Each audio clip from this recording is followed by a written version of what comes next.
सनातन धर्म के विद्वानों ने इतनी जटिलता उत्पन्न कर दी थी कि जन सामान्य के लिए धर्म को समझना और पालन करना कठिन हो चुका था।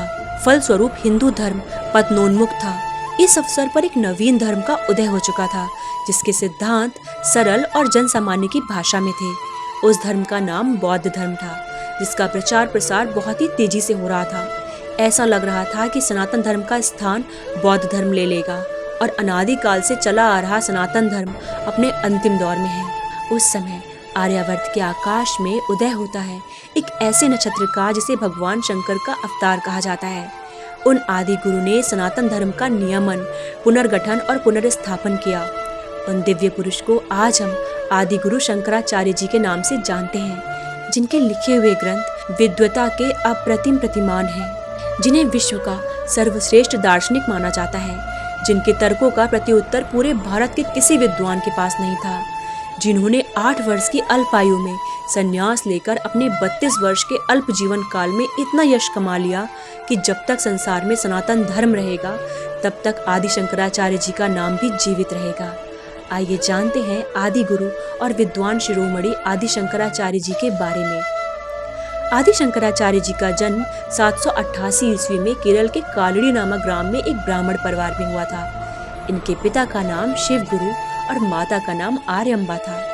बहुत समय तक संतान न होने के कारण इनके माता पिता ने भगवान शिव की घोर आराधना की।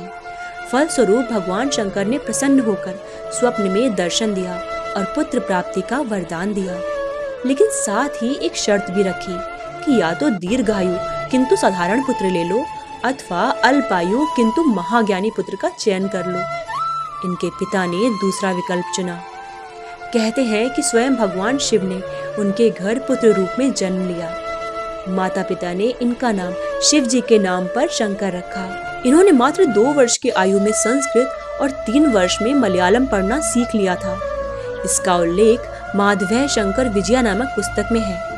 5 वर्ष की आयु में उपनयन संस्कार के पश्चात ये अध्ययन हेतु गुरुकुल गए, जहाँ मात्र 2 वर्षों में ही इन्होंने वेद, वेदांग, पुराण और उपनिषदों का ज्ञान प्राप्त कर लिया।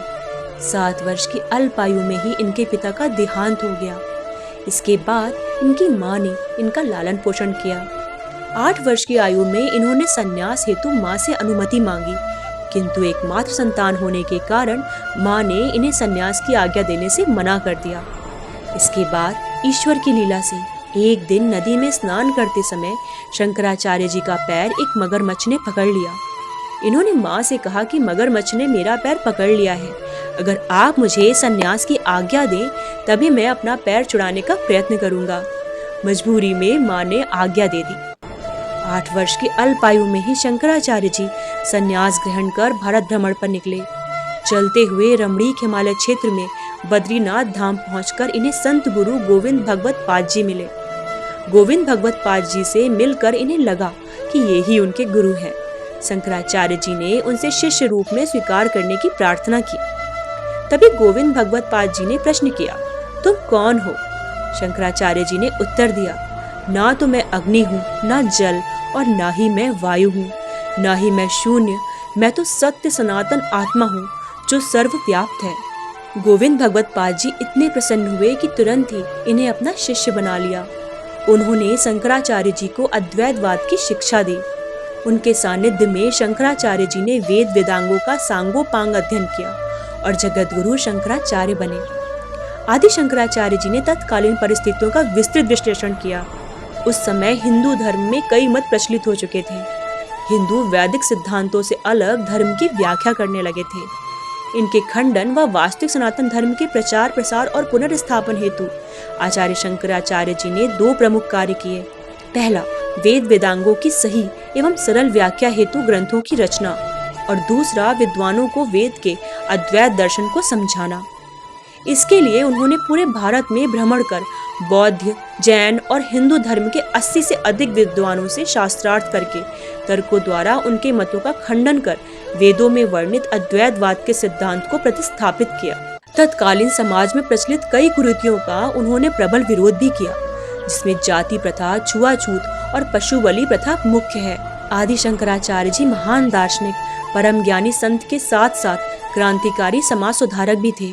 इस तथ्य की पुष्टि इस बात से होती है कि संन्यास की आज्ञा देते समय उनकी मां ने वचन लिया था कि उनका अंतिम संस्कार आदि गुरु स्वयं करेंगे। यद्यपि सन्यासी के लिए यह पूर्णतः वर्जित कर्म है, तथापि उन्होंने प्रचलित परंपरा को तोड़कर अपनी मां का अंतिम संस्कार किया। आदि गुरु शंकराचार्य जी की प्रमुख रचनाओं में श्रीमद् भागवत गीता, ब्रह्म सूत्र एवं उपनिषदों पर भाष्य है, जो इन्होंने ज्योतिर्मठ की व्यास गुफा में बैठकर लिखे हैं। इन्हें प्रस्थान त्रयी के नाम से भी जाना जाता है। ये ग्रंथ विश्व में हिंदू दर्शन के महानतम ग्रंथ हैं। शंकराचार्य जी ने 32 वर्ष की अल्प आयु में सनातन धर्म को व्यवस्थित एवं पल्लवित करने के पश्चात केदारनाथ में इस नश्वर शरीर को त्याग दिया।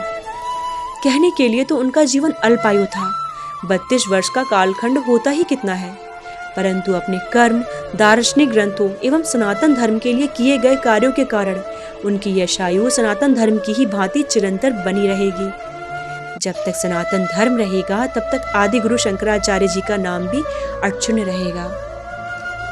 तो अगर आपको मेरा वीडियो अच्छा लगा हो तो प्लीज़ मेरे चैनल को सब्सक्राइब करना ना भूलें।